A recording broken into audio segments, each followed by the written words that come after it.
Bonjour à tous.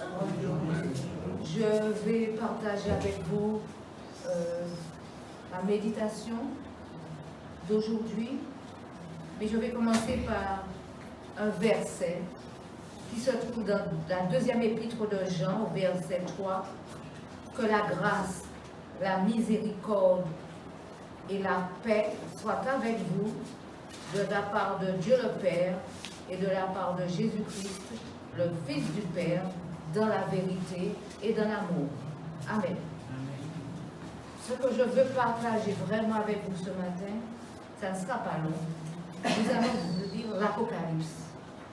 Apocalypse, le chapitre 1, du verset 4 au verset 8. Quelques mots.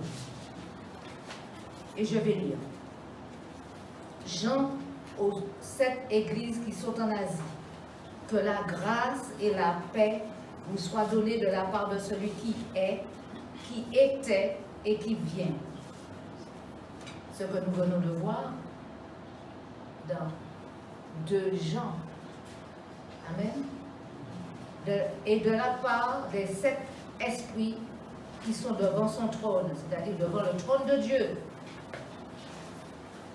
Et de la part de Jésus-Christ, le témoin fidèle, le premier-né d'entre les morts et le prince des rois de la terre. Et je crois que tout est dit dans ce verset. Donc, il salue de la part de Jésus-Christ le témoin fidèle. N'est-ce pas? Jésus est fidèle. Le premier des morts, il est ressuscité. Et le prince des rois de la terre, c'est-à-dire, il domine partout.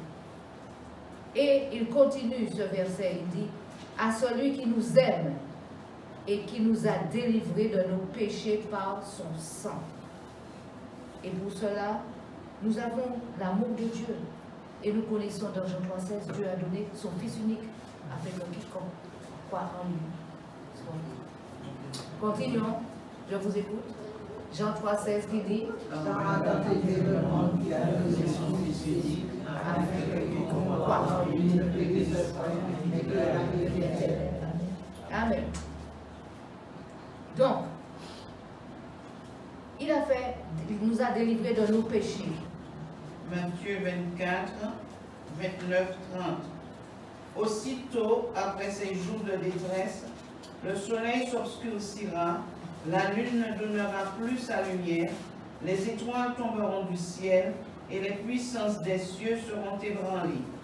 Alors le signe du Fils de l'homme paraîtra dans le ciel, toutes les tribus de la terre se lamenteront et elles verront le Fils de l'homme venant sur les nuées du ciel avec puissance et une grande gloire.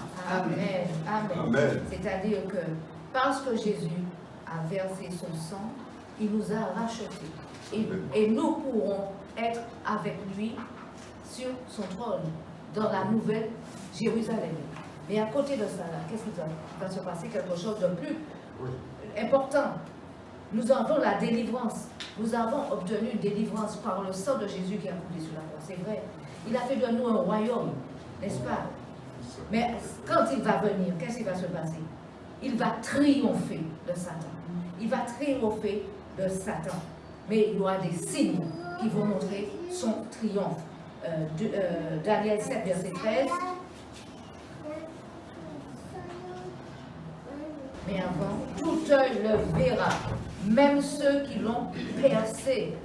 Vous vous rendez compte comme c'est difficile de comprendre ça? Que j'ai vraiment cette sœur et dans l'esprit quand elle a chanté, ce qu'elle a chanté. Tout œil le verra, même ceux qui l'ont percé.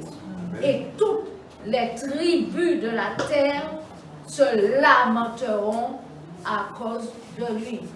Toutes les tribus de la terre se lamenteront à cause de lui. Alors, n'est-ce pas merveilleux que Dieu nous ait fait la promesse que si nous suivons Jésus-Christ, le témoin fidèle, celui qui a versé son sang pour chacun de nous et qui, par amour, l'a fait, hein, et a considéré que nous avons besoin de lui et que ce n'est pas par hasard qu'il a créé l'homme sur la terre. qu'est-ce qui va se passer? On va voir. Daniel 7, verset 13. Daniel 7, verset 13. Je regardais pendant mes visions nocturnes, et voici, sur les nuées des cieux, arriva quelqu'un de semblable à un fils de l'homme. Il s'avança vers l'ancien des jours, et on le fit approcher de lui. Amen. Amen. Alors, ça signifie quoi? Que n'oublions pas que dans le livre de la Genèse, Dieu a créé l'homme à son image, selon sa ressemblance. C'est pour ça que Daniel dit ça. À son image et selon sa ressemblance. Et alors, c'est vrai que nous serons transformés en esprit, mais nous aurons la place que Jésus avait déjà décidée depuis le départ. Donc, nous allons retrouver la place qu'il nous avait destinée. N'est-ce pas merveilleux? Et le verset 8 qui dit, « Je suis l'alpha et l'oméga, dit le Seigneur Dieu, celui qui est, qui était et qui vient, le Tout-Puissant. » Ce verset montre la souveraineté de Dieu qui est éternel. Je suis celui qui est, qui était et qui vient, le Tout-Puissant. Alors Dieu dit qui il est vraiment. Celui sur qui nous devons compter. Pourquoi nous pouvons compter sur lui? Simplement parce qu'il nous aime. Simplement parce qu'il nous aime. Et qu'il nous a choisis. Parce que, dites-vous bien que quand Dieu appelle quelqu'un, il l'appelle à son service. Tous ceux qui croient, qui sont là pour se servir de Dieu, ils sont à côté de la plaque.